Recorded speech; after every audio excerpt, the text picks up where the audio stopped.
लो बच्चों, तो आज अपनी प्रश्नावली 4 विविध उसको स्टार्ट करते हैं। तो प्रश्नावली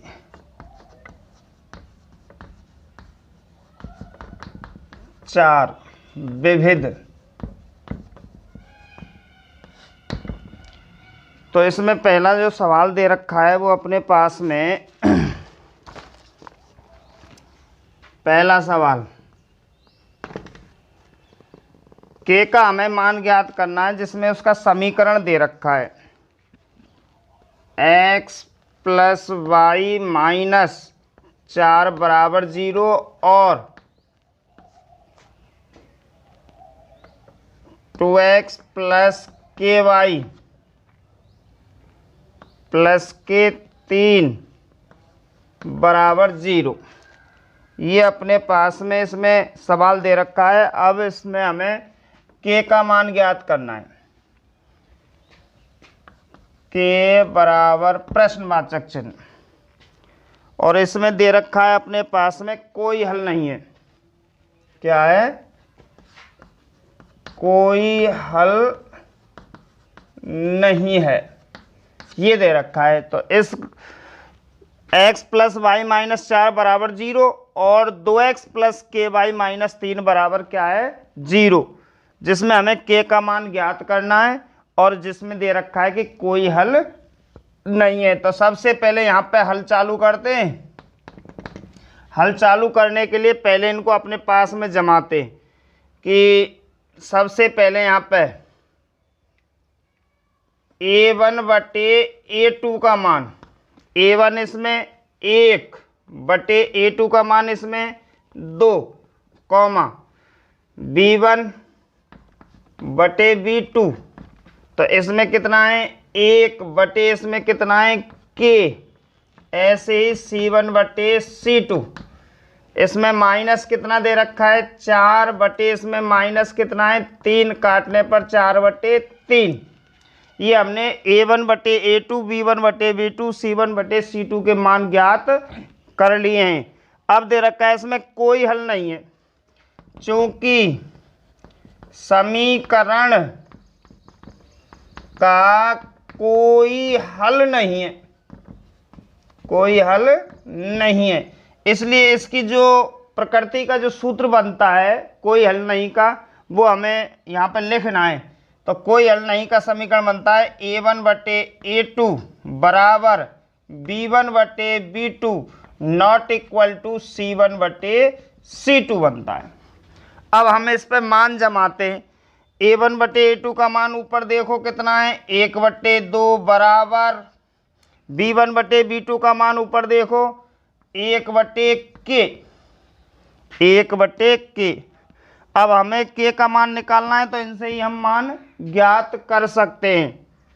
तो यहाँ पे कंटिन्यूटी, यहाँ पे भी कंटिन्यूटी, कंटिन्यूटी लगाएंगे इस जगह पे, और उसके बाद में हमें अब इसका क्या करना है? यहाँ पे वज्र गुणा करना है। तो के एकम के बराबर 2 एकम 2, तो अपने पास में जो के का मान आया है वो के बराबर 2 आ गया। तो अपने पास में ये ध्यान रखना है कि पहले जो 3 सवाल हैं, अपने जो पहले 3 सवाल दे रखे हैं वो यहाँ पे के मान ज्ञात करने के लिए, जिसमें कोई हल नहीं से, अनंत हल से और अद्वितीय हल से, तीनों से हमें यहाँ पे के का मान ज्ञात करना है। सेम इसी तरीका से डिटो जो ये अपने पास में सवाल दे रखा है, जो मैंने बताया है। तो ये ध्यान रखना है कि यहाँ पे जो समीकरण आएंगे उसमें यहाँ पे के का मान ज्ञात करना है, और यहाँ पे उसकी प्रकृति दे रखी होगी, कौन सी प्रकृति से तुम्हें के का मान ज्ञात करना है। तो इसलिए हमने सबसे पहले यहाँ पे a1 बटे a2 का मान चाहिए, b1 बटे b2 का मान हमने ज्ञात कर लिया, c1 बटे c2 का मान हमने ज्ञात कर लिया। यहाँ पे उस प्रकृति को लिखना है और यहाँ पे उसका क्या लिखना है? सूत्र लिखना है। सूत्र पे हमें मान जमाने, जहाँ के आएगा उसमें के का हमें क्या करना है? वज्र गुणा करना है। उसी तरीका से हमारा के का मान ज्ञात हो जाएगा। तो ये अपना पहला सवाल था। इसमें अब दूसरा और तीसरा बच्चों आपको करके देखने, अगर नहीं है कोई समस्या है तो कल पुनः उसको पूछ सकते हैं। तो एक बार इसको नोट कर लो।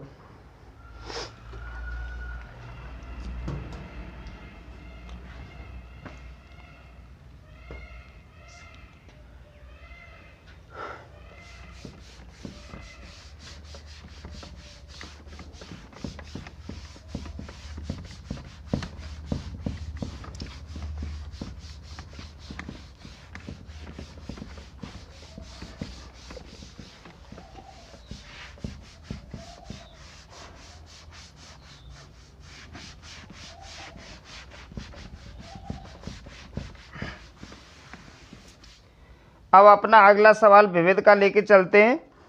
वैसे तो प्रश्नावली में ही आ गए हैं इसी तरीका के सवाल है, एक आध सवाल जो अलग है उसको मैं बता देता हूं।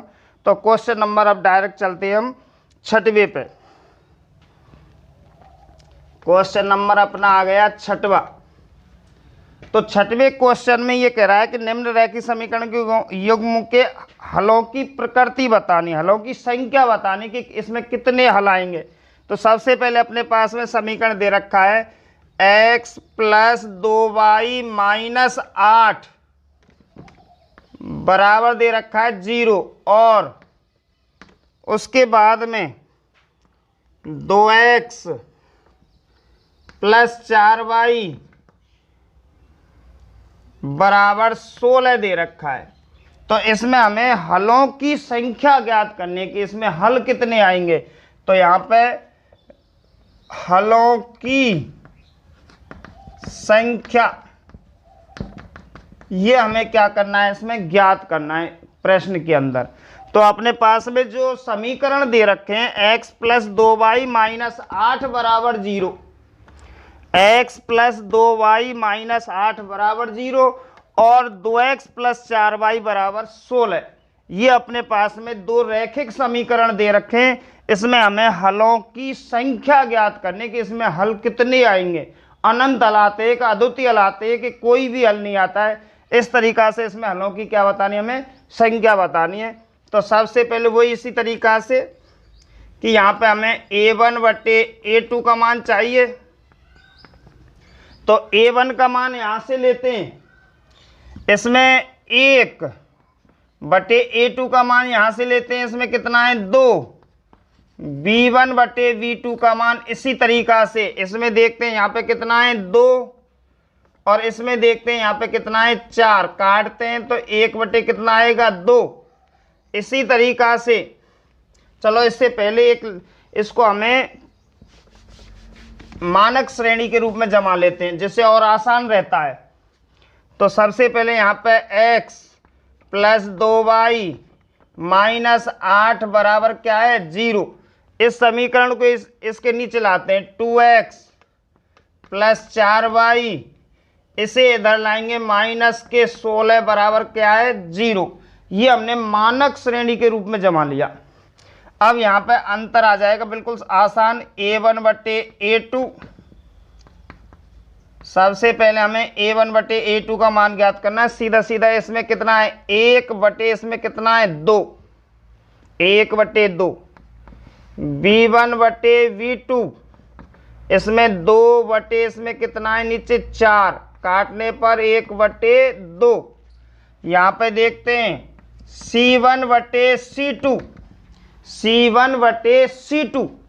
तो c1 का मान यहाँ -8 लिख लिया, बटे नीचे माइनस के कितना है 16, माइनस से माइनस कट गया, 8 एकम 8 और 8 दूनी 16। तो ये भी अपने पास में 1/2 बार कट गया। अब हम देखते हैं कि यहाँ पे a1/a2 का मान भी 1/2, b1/b2 का मान भी 1/2 और c1/c2 का मान भी 1/2। कहने का अर्थ है कि तीनों पक्ष अपने बराबर आ चुके। यहां लिखेंगे चूंकि a1/a2 बराबर b1/b2 बराबर c1/c2, यानी कि कहने का मतलब है कि तीनों पक्ष बराबर आए। जब तीनों पक्ष बराबर आते तो वहां पर जो हलों की संख्या आती है वो अनंत हल आते हैं। तो यहां पर लिख देंगे अतः समीकरण के अनंत हल हैं। तो इस तरीका से हमें हलों की संख्या ज्ञात करने की, इसमें हल कितने आएंगे, अनंत आएंगे या अद्वितीय आएगा या कोई हल नहीं आएगा। तो इस जगह पे जो बच्चा इस जगह पे जानता है कि यहाँ पे अगर तीनों पक्ष अगर बराबर हैं, तीनों पक्ष यदि बराबर है, जो मैंने 4.1 में पहले समझाया था, तीनों पक्ष बराबर हैं तो अनंत हल। यदि यहाँ पे ये दोनों पहले स्टार्टिंग के दोनों ही बराबर नहीं निकलते, ये दोनों बराबर नहीं आते हैं, तो अद्वितीय हल आता है। और अगर ये दोनों बराबर आए और तीसरा बराबर नहीं आए तो उस जगह पे कोई हल नहीं होता है। तो इस तरीका से 3 प्रकार की प्रकृति थी और तीनों के हल उसमें दे रखे हैं, अनंत, अद्वितीय और कोई हल नहीं। तो इस सवाल के अंदर हमने सबसे पहले यहाँ पे इन दोनों को आपस में एक दूसरे के नीचे बटे में लिखा है, जिससे हमें a1 बटे a2, b1 बटे b2, c1 बटे c2 का मान ज्ञात कर सकते हैं।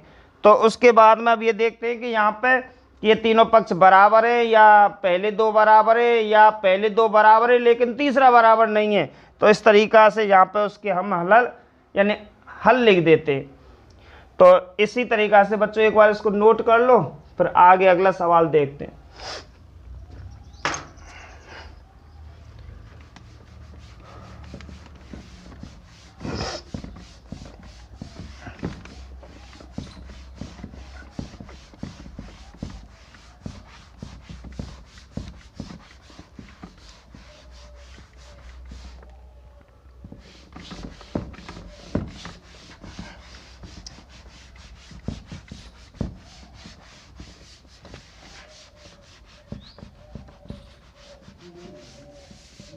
हाँ, तो अगला क्वेश्चन नंबर 7वां चलता है इसका। क्वेश्चन नंबर 7, क्वेश्चन नंबर अपना 7 में दे रखा है यदि समीकरण 2x प्लस 3y बराबर 7, 2x प्लस 3y बराबर कितना है 7, और दूसरा है a प्लस वी कोष्टक बंद x plus 2a minus V कोष्टक बंद y बराबर 21 के अनंत हल दे रखे हैं, इसलिए वहां पे a और b का हमें क्या करना है, मान ज्ञात करना है। तो पहला समीकरण है अपने पास में कि 2x प्लस 3y बराबर कितने 7, और दूसरा समीकरण दे रखा है इसमें a प्लस वी कोष्टक बंद x plus 2a minus V कोष्टक बंद y बराबर कितना दे रखा है 21। इसमें हमें a और b के अनंत हल के कारण यहाँ पे क्या है अनंत हल, इसलिए हमें क्या है a, b का हमें मान ज्ञात करना है। अनंत हल से हमें a और b का क्या करना है, मान ज्ञात करना है। तो सबसे पहले यहाँ पे हम इनको एक दूसरे के नीचे बटे में लिखते हैं। तो अपने पास में दे रखा है 2x प्लस 3y बरा, इसे इधर लाएंगे तो माइनस के 7 इजिकल टू क्या है 0, और देख लेते हैं 2x प्लस 3y बराबर 7। अब इसको इसके नीचे लाते हैं कि a प्लस वी कोष्टक बंद x plus 2a minus V कोष्टक बंद y, इसे इधर लाते माइनस 21 बराबर क्या है 0। अब हमें इसमें a1 बटे a2 का, तो सबसे पहले यहाँ पे ये कंटिन्यूटी अपने चलते ही हैं समीकरणों में। अब यहाँ पे a1 बटे a2 का मान ढूंढना है। तो सीधा सा क्लियर है, x में जो भी गुणांक आएगा वो यहाँ पे a1 का मान, और x में यहाँ जो भी गुणांक आएगा वो a2 का मान। तो x में यहाँ 2 आया है तो a1 का मान 2, और x में यहाँ a प्लस वी आया है तो a प्लस वी आएगा a2 का मान। 2 बटे a प्लस वी आ गया, किसका मान a1 बटे a2 का मान, कॉमा यहाँ इसी तरीका से b1 बटे b2 का मान, यहाँ y के साथ में 3 आया है तो b1 का मान 3, या y के साथ में ये आया है 2a माइनस वी तो b2 का मान 2a minus v, 2a minus v, comma c1 बटे c2 का मान, या -7 है और यहाँ -21 है, काट ले तो माइनस से माइनस 7 एकम 7 और 7 तिया 21, 1/3 आ गया। अब इसमें अपने पास में ये दे रखा है कि अनंत हल हैं, इस सवाल के अंदर जो भी है वो अनंत हल हैं। उस अनंत हल की सहायता से हमें a और b का मान ज्ञात करना है। तो सबसे पहले यहाँ पे चूंकि क्या है अनंत हल हैं, जब अनंत हल हैं तो उसकी सरसम्य का जो वो सूत्र जो चलता है वो सूत्र लिखना है a1 बटे a2 बराबर b1 बटे b2 बराबर c1 बटे c2। अभी हमने सूत्र लिख दिया अनंत हल का। अब उसके बाद में उसके मान जमा देते हैं हम। मान जमाने के लिए अपने पास में है ही a1 बटे a2 का मान 2 बटे a प्लस v बराबर 3 बटे 2a माइनस v बराबर 1 बटे 3। तो हमने इस तरीक़ा से तीनों के मान जमा दिए। a1 बटे a2 बराबर b1 बटे b2 बराबर c1 बटे c2। तो अब इसके मान जमाने के बाद में अब हमें आगे की प्रक्रिया करनी है कि इसके साथ में इसका ले सकते हैं और इसके साथ में इसको ले सकते हैं। तो कहने का मतलब ये तीनों पक्ष बराबर हैं। तीनों पक्ष जब बराबर हैं तो हमें इसके साथ में एक बार इसको लेते हैं 2 बटे a प्लस v बराबर कितना 1 बटे 3 तथा 3 बटे 2a माइनस v बराबर कितना 1 बटे 3। तो दोनों के हमने बराबर ले लिया। 2 बटे a प्लस v बराबर 1 बटे 3 तथा 3 बटे 2a माइनस v बराबर 1 बटे 3। इस तरीक़ा से हमने यानी पक्ष बराबर कर लिए। अब इनका हमें दोनों का वज्र गुणा करना है। तो ऊपर देखते हैं कि 1 का गुणा a प्लस v से करेंगे। इस जगह पे ले लेते हैं, यहाँ पे कंटिन्यूटी लगा दिया। ध्यान रखना है इस जगह से ये सवाल अपना इस जगह पे करा। यहाँ पे 1 का गुणा a प्लस v से करेंगे तो a प्लस v ही आएगा बराबर 3 का गुणा 2 से करेंगे तो कितना आ गया 6। ये अपने पास में समीकरण बन गया a प्लस v बराबर कितना 6। अब इसी तरीक़ा से यहाँ पे करके देखते हैं इसका। 1 का गुणा 2a माइनस v से करेंगे तो इसी के नीचे ले लेते 2a माइनस v आएगा बराबर 3 का गुणा 3 से करते हैं तो कितना आ गया 9। तो अपने पास में ये दो समीकरण बन गए हैं। दोबारा देखते हैं, 1 का गुणा a प्लस v से करेंगे तो a प्लस v आएगा बराबर 3 दूनी 6 आ गया।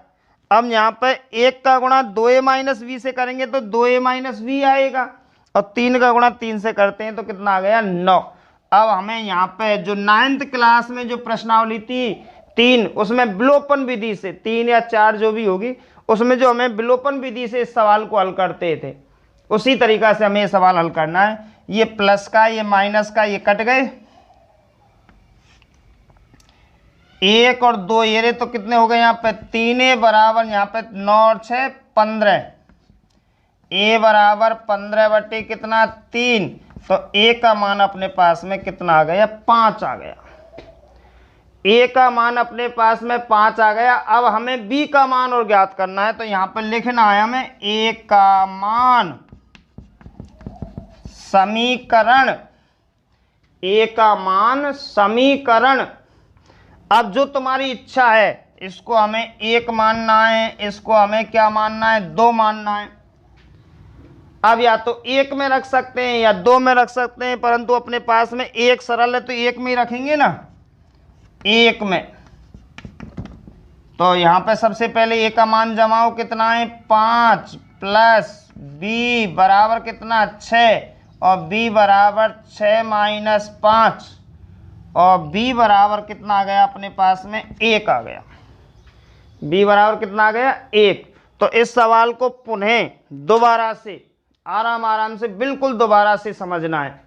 वैसे तो हालांकि मैं बता दूं कि प्रश्नावली 4 में ग्राफ के अलावा कुछ नहीं आएगा, क्योंकि 6 नंबर का जो क्वेश्चन आता है वो ग्राफ का क्वेश्चन आता है, क्योंकि ग्राफ में करना पड़ता है वो। वैसे ये सवाल दिया है तो हमने बता दिया इसमें, पर ग्राफ का जो क्वेश्चन आता है वो 6 नंबर का ग्राफ का ही आएगा। और पेपर में बोर्ड एग्जाम में 26वां क्वेश्चन आता है, जो मैंने पहले पूरी डिटेल से बताया था तुम्हें। तो सबसे पहले 2x प्लस 3y बराबर 7 और a प्लस वी कोष्टक बंद x plus 2a minus V कोष्टक बंद y बराबर 21 अनंत हल है। तो हमें a और b का मान ज्ञात करना है। सबसे पहले हमें एक क्रम से दोनों समीकरण ऊपर नीचे लिख दिए हमने मानक श्रेणी के रूप में। अब हमें यहां से a1 बटे a2 का मान तो 2 बटे a प्लस वी, यहाँ पे b1 बटे b2 का मान 3 प्लस 2a माइनस वी, यहाँ पे c1 बटे c2 का मान -7 बटे -21 काटने पर 1 बटे 3। यहाँ पे ये दे रखा है अपने पास में कि अनंत हल हैं, अनंत हल हैं। तो यहाँ पे जो हल दे रखा होगा उसी का हमें समीकरण लिखना है। यहाँ पे a1 बटे a2 बराबर b1 बटे b2 बराबर c1 बटे c2, ये अनंत हल का सूत्र है अपने पास में। तो ये हमने यहाँ पे अनंत हल का सूत्र जमा दिया। अब इस पे हमने मान जमा दिए जो ऊपर दे रखे अपने पास में। अब हमें पहले के साथ में तीसरा और दूसरे के साथ में तीसरा यहाँ पे अलग अलग बना लिए। अलग अलग बनाने के बाद में यहाँ केवल हमने क्या किया है, वज्र गुणा किया है। इस जगह पे 1 का गुणा इससे करेंगे a प्लस वी बराबर 3 दूनी 6, 1 का गुणा इससे करेंगे 2a माइनस वी बराबर 3 तिया 9। समीकरण 1 और समीकरण 2 हमने लाइन खींच दी, विलोपन विधि से हमें b से b कट गया। 1 a और 2a 3a बराबर 9 और 6 15 और इस तरीका से a का मान और b का मान हमने ज्ञात कर लिया। ये 9th क्लास में था, ये खूब अच्छी तरीका से तुमको समझाया है। तो इस तरीका से इतना ज़्यादा कठिन नहीं है। तो एक बार इस बच्चों इस सवाल को नोट कर लो, फिर अगले सवाल को देखते हैं।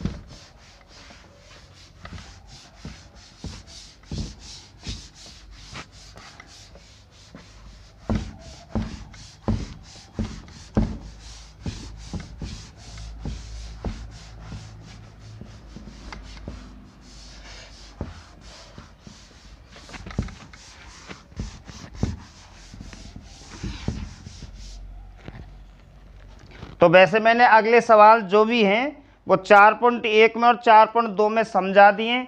अगर उनमें से और पुनः एक आध सवाल और समझाता हूं तो इसके लिए हमें सबसे पहले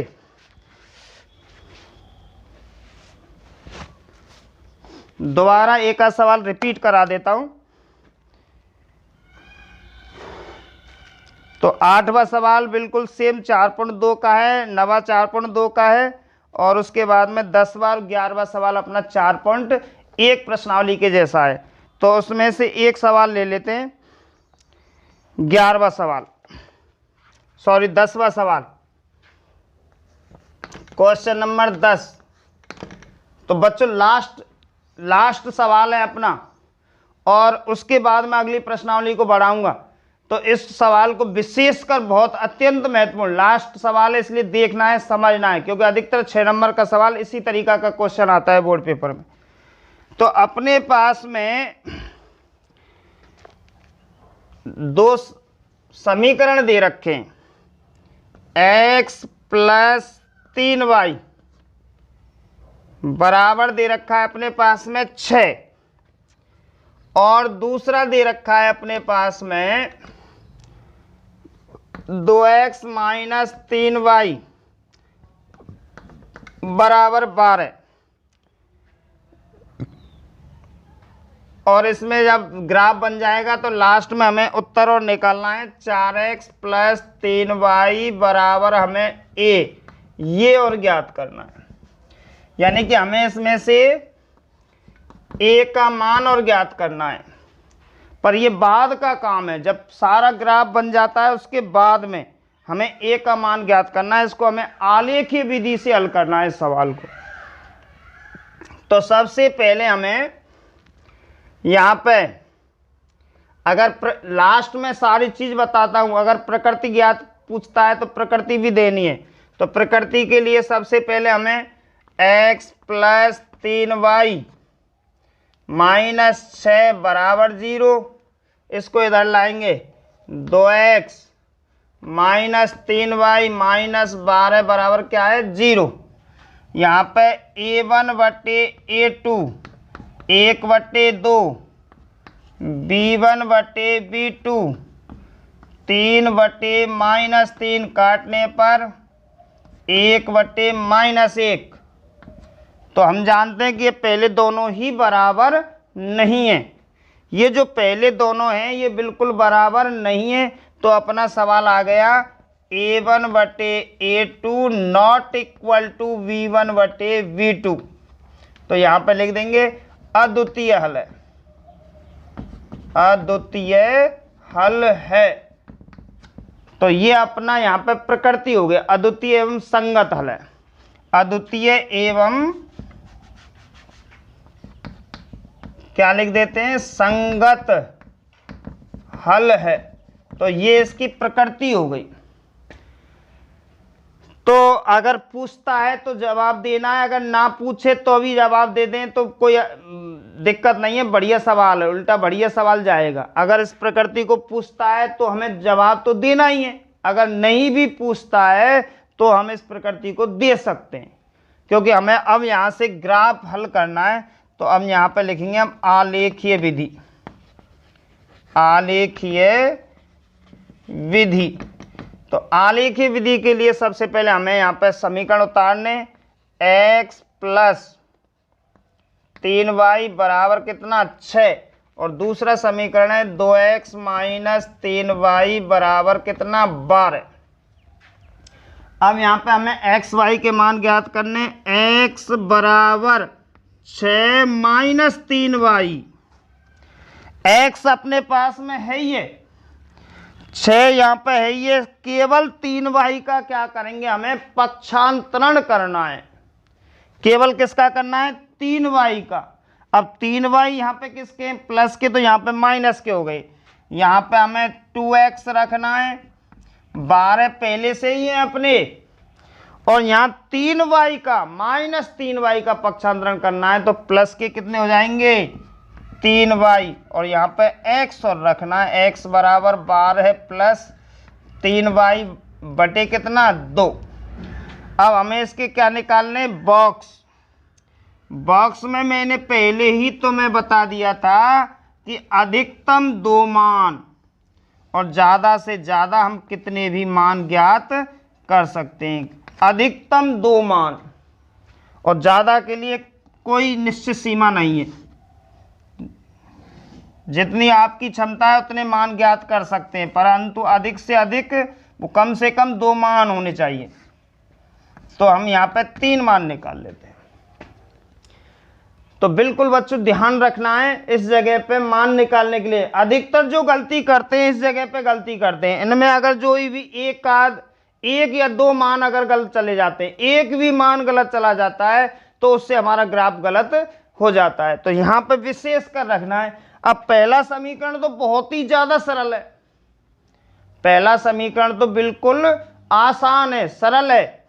कैसे, यहाँ y का मान रखना है, y का मान हम 0 रख दें, 0 का गुणा 3 से करेंगे 0, और 0 6 में से घटाएंगे जब 6 की 6 ही बचेंगे। तो x का मान कितना आ गया 6, y का मान हमने जब 0 रखा था तो x का मान कितना आ गया 6 आ गया। अब y का मान हमें 1 रख के देखना है, तो 3 1 कम 3, 6 में से 3 घटा दो तो कितना आ गया 3 ही आया। अब y का मान हमें 2 रख के देखना है, तो 3 दूनी 6, 3 दूनी 6, और 6 में से 6 गए जब क्या बचा है 0। वैसे भी देखो एक और बताऊं तो मैं बात, जैसे 0 1 2 लगातार चल रही है, इधर 0 1 2 लगातार चल रही है, इधर 6 3 0 -3 -6, यहाँ पे 3 का अंतर है, यहाँ पे 1 का अंतर है, तो क्रम बनना चाहिए।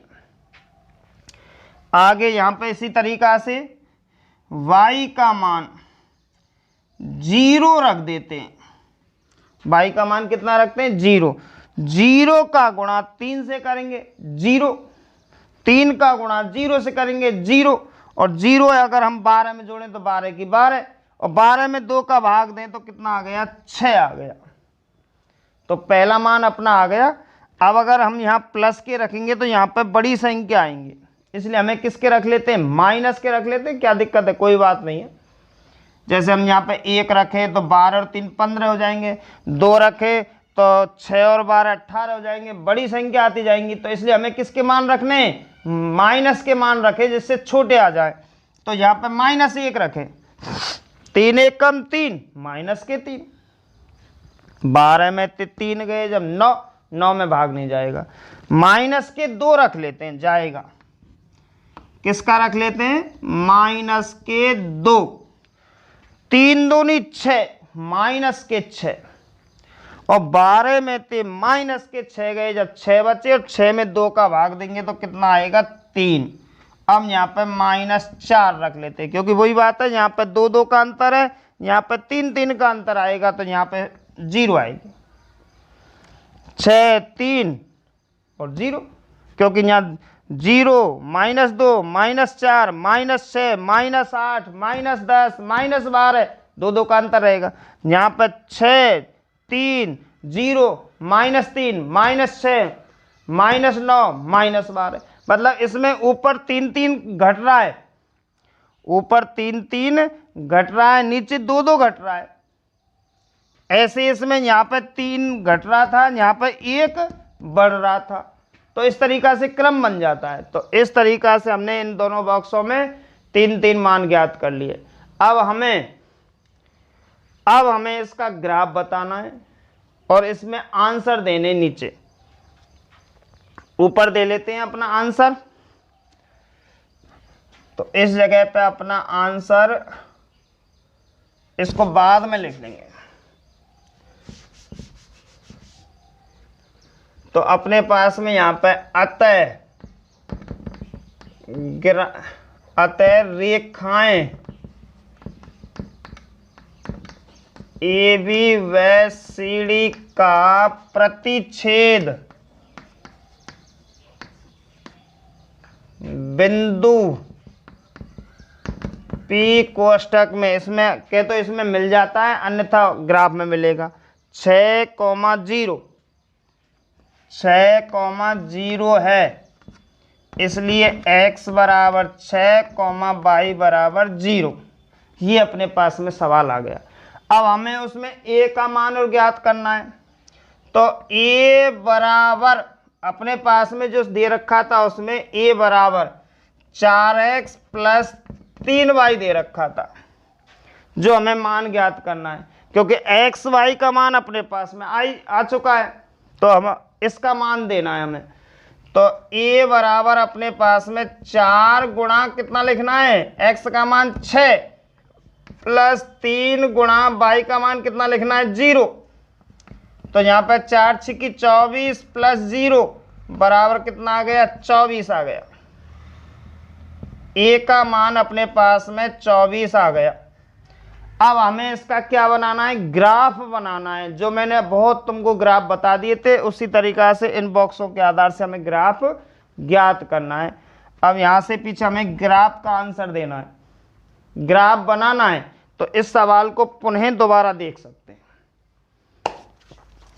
लास्ट सवाल था, इसके बाद में कल से पुनः अगली प्रश्नावली अपनी स्टार्ट करेंगे। तो इस सवाल को एक बार पुनः दोबारा देखो, क्योंकि 6 नंबर हैं।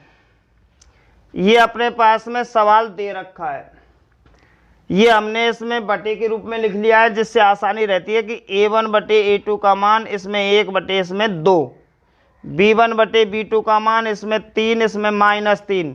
हम जानते हैं ये दोनों ही बराबर नहीं है। जब बराबर नहीं है तो A1/A2 not equal to B1/B2 अद्वितीय एवं संगत हल है। जब अद्वितीय एवं संगत हल है तो ग्राफ जब बनेगा यहाँ पे तो वे रेखाएं एक दूसरे को प्रतिच्छेद करेंगे। कौन से बिंदु पे? 6,0 पर, क्योंकि जिस बिंदु पर प्रतिच्छेद करते हैं वही उसका क्या होता है? आंसर होता है। उसी के अनुसार हमें यहाँ पे ए और बी का, जो ए का मान पूछा था वो ए का मान ज्ञात किया है। तो यहाँ पे ये विधि जरूरी है कि ये जो जिस बच्चे के समझ में आ जाती है 3-4 लाइन, वो ग्राफ बनाने में कोई महत्वपूर्ण, ज़्यादा इतना महत्वपूर्ण कार्य नहीं होता है, क्योंकि ये 3 लाइन हैं वो ग्राफ बन जाता है। तो इसलिए इसको ध्यान रखना है कि x + 3y बराबर अपने पास में कितना है? 6। तो हमने यहाँ पे x रखा बराबर 6, 3y उधर गए तो माइनस के, यहाँ पे हमने 2x रखा है बराबर 12, 3y उधर गए तो प्लस के, और यहाँ पे x रखा है तो 12 + 3y बटे कितना? 2। अब हमें मान y का मान 0, तो यहाँ 0 हो गया, 6 की 6। y का मान 1, यहाँ 3, 6 में 3 गए जब 3 बचे। y का मान 2, 2 × 3 = 6, 6 में 6 गए जब 0। इधर भाग और देना है। y का मान 0 रखा, 0 का गुणा 3 से करेंगे, 0 0 को 12 में जोड़ेंगे तो 12, और 12 में 2 का भाग देंगे 6 आ गया। प्लस के मान रखने पर यहाँ मान बड़े होंगे, इसलिए हमने किसके मान रखे? माइनस के। 3 दूनी 6, 12 में से 6 गए जब प्लस के 6, और प्लस के 6 में 2 को भाग दिया तो प्लस के 3। यहाँ हमने -4 रखो, 4 × 12, 12 माइनस के और 12 प्लस के 0, 0 में कछुए को भाग दे लो 0 आता है। तो इस तरीका से हमने ये बॉक्स निकाल लिए, और यहाँ पे जो रेखाएं प्रतिच्छेद करी वो 6,0 पर, और x बराबर 6 और y बराबर 0, यहाँ पे हमने a का मान ज्ञात कर लिया है। तो इस तरीका से बच्चों ये तुम्हारी प्रश्नावली समाप्त हो गई। 4 प्रश्नावली जो ग्राफ विधि से हमें ग्राफ बनाने थे, मतलब 2 चरों वाले रैखिक समीकरण के और असमीकाओं के। तो 2 चरों वाले रैखिक समीकरण 4.1 में और असमीकाएं अपनी 4.2 में। तो अधिकतर 99% इस तरीका से अपना बोर्ड पेपर में 6 नंबर का क्वेश्चन आता है। ठीक है, तो